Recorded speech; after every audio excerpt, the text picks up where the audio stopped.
Pada tahun 1994, tampak seperti teleskop Hubble menangkap objek yang menggambarkan kota yang indah dengan menara seputih salju yang mengambang di angkasa. Orang-orang menyebutnya surga atau kota surgawi. Orang-orang yang percaya pada peradaban asing sangat bersemangat dan bahkan berspekulasi bahwa kota itu sebenarnya adalah pusat alam semesta kita. Namun setelah pemeriksaan yang cermat, para astronom menyatakan gambar itu palsu. Para ilmuwan kemudian menjelaskan bahwa gambar Hubble yang diambil adalah galaksi NGC 3079. Bagian dari gambar ini dipotong, dipotret, dan surga surgawi siap menipu dunia. Dan meskipun tidak ada yang misterius dalam gambar itu, hal itu telah memicu minat luas pada struktur alam semesta kita. Jadi, apakah alam semesta memiliki pusat, dan bagaimana kita menemukannya jika memang ada?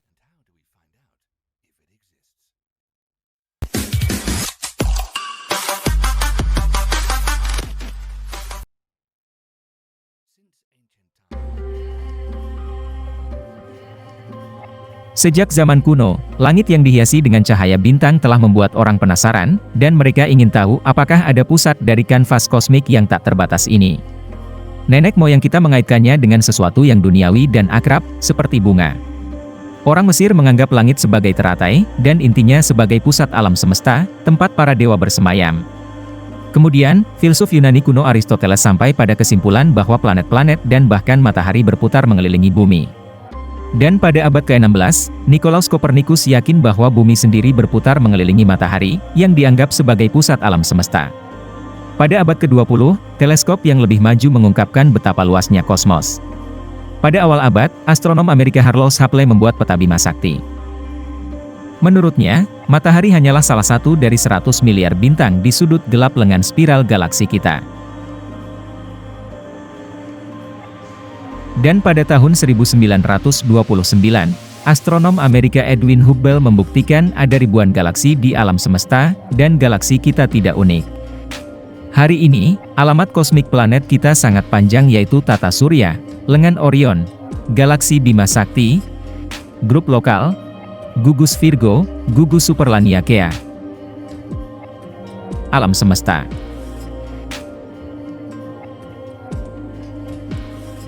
Ini saja menunjukkan betapa kompleks dan beragamnya struktur alam semesta. Segala sesuatu di alam semesta berputar, dari asteroid kecil hingga seluruh galaksi. Tapi apakah alam semesta juga berputar? Jika mungkin untuk mengetahui hal ini, kita dapat menghitung pusatnya antara lain titik tetap pada benda yang berputar. Pusat rotasi planet kita adalah sumbu yang menghubungkan kutub utara dan selatan. Untuk pemain bola basket yang memutar bola di jarinya, pusat rotasi adalah titik kontak jarinya dengan bola. Tetapi tampaknya alam semesta tidak memiliki titik seperti itu. Semua pengamatan kami menunjukkan bahwa tidak seperti bintang, planet, dan galaksi, ia tidak berotasi. Dan ini berarti tidak mungkin menemukan pusatnya dengan cara konvensional. Tapi mungkin kita bisa menemukannya secara massal. Jika sebuah objek memiliki akhir, ia harus memiliki awal, dan pusatnya adalah titik yang rata-rata memiliki massa yang sama ke segala arah. Namun, menurut model standar kosmologi, alam semesta adalah isotropik, itu sama di mana-mana. Tentu saja, massa galaksi berbeda di beberapa wilayahnya, tetapi rata-rata, itu akan sama di wilayah alam semesta yang luas, berukuran jutaan kilometer. Kosmos seperti spons seluler, hanya yang sangat besar. Dan tidak masalah apakah Anda melihat megaspons ini dari bumi atau dari planet ekstra surya terjauh yang pernah ditemukan, gambarnya tidak akan banyak berubah. Masalahnya adalah menemukan pusat massa dalam ruang homogen tidak mungkin. Meskipun demikian, komponen lain dari model kosmologis, perluasan alam semesta, dapat memberikan petunjuk. Pada tahun 1929, Edwin Hubble mengukur kecepatan galaksi yang terletak pada jarak yang berbeda dari planet kita. Hubble memperhatikan bahwa galaksi-galaksi terbang ke segala arah yang berbeda dari bumi dan semakin cepat. Dan karena itu, kita dapat berasumsi bahwa mereka semua mulai bergerak dari tempat yang sama.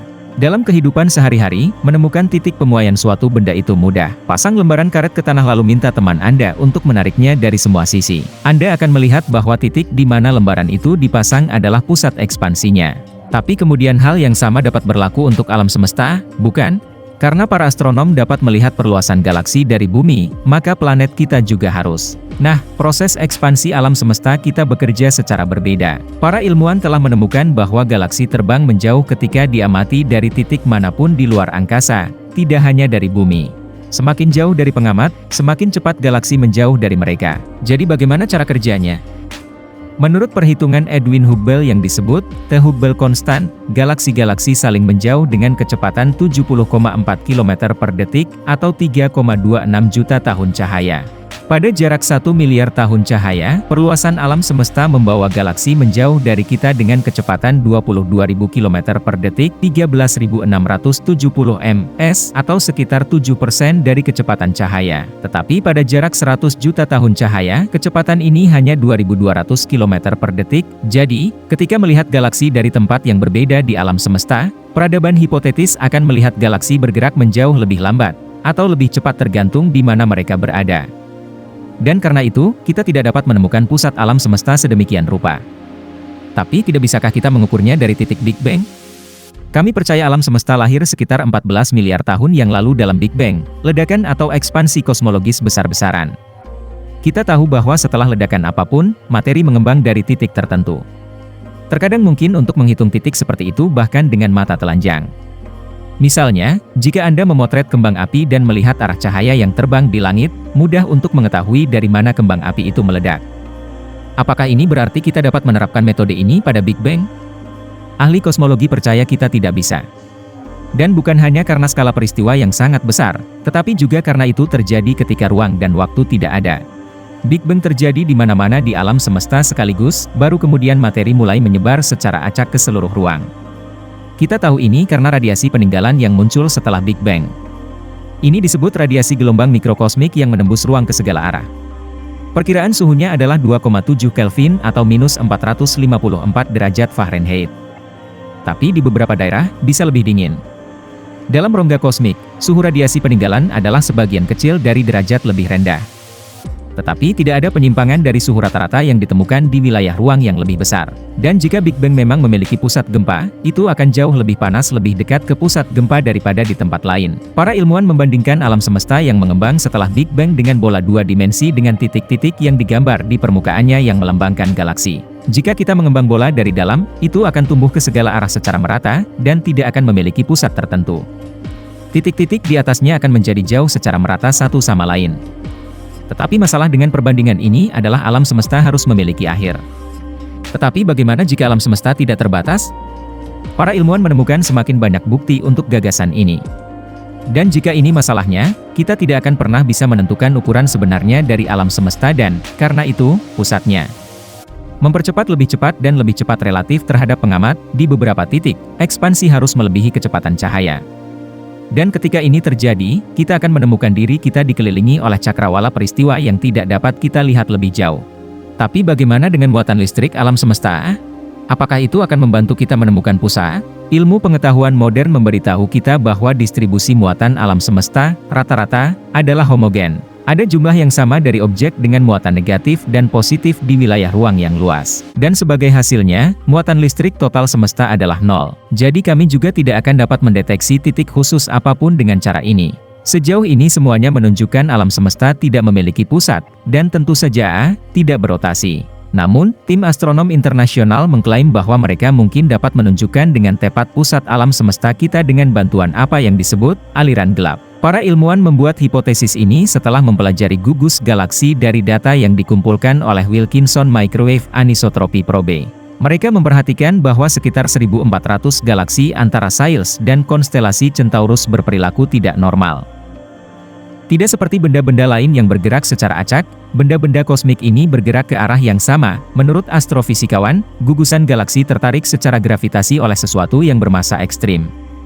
Kekuatan ini mendorong aliran gelap melalui seluruh bagian alam semesta yang dapat diamati dan bahkan melampaui batasnya. Dan ia melakukannya dengan kecepatan gila, tidak kurang dari 600 km per detik. Ahli kosmologi menyarankan bahwa aliran ini secara bertahap menarik semakin banyak gugus galaksi. Dan titik tarik mereka bisa menjadi pusat alam semesta. Para ilmuwan percaya bahwa ini bisa menjadi lubang hitam. Dan jika demikian, itu sangat besar, tidak memiliki analog di alam semesta yang dikenal. Mungkin lubang hitam sedang mempersiapkan Big Bang baru. Energi alam semesta ke dalam titik singularitas yang tak terpisahkan. Ide yang menarik adalah, melalui pusat lubang hitam ini, semesta kita bisa mengalir langsung ke dunia paralel. Hipotesis mana yang tampaknya paling masuk akal bagi Anda? Beritahu kami dengan komentar. Dan untuk memastikan Anda tidak melewatkan apapun yang terjadi di alam semesta kita, tetap ikuti perkembangannya di sini dengan cara subscribe. Terima kasih telah menontonnya. Sehat selalu.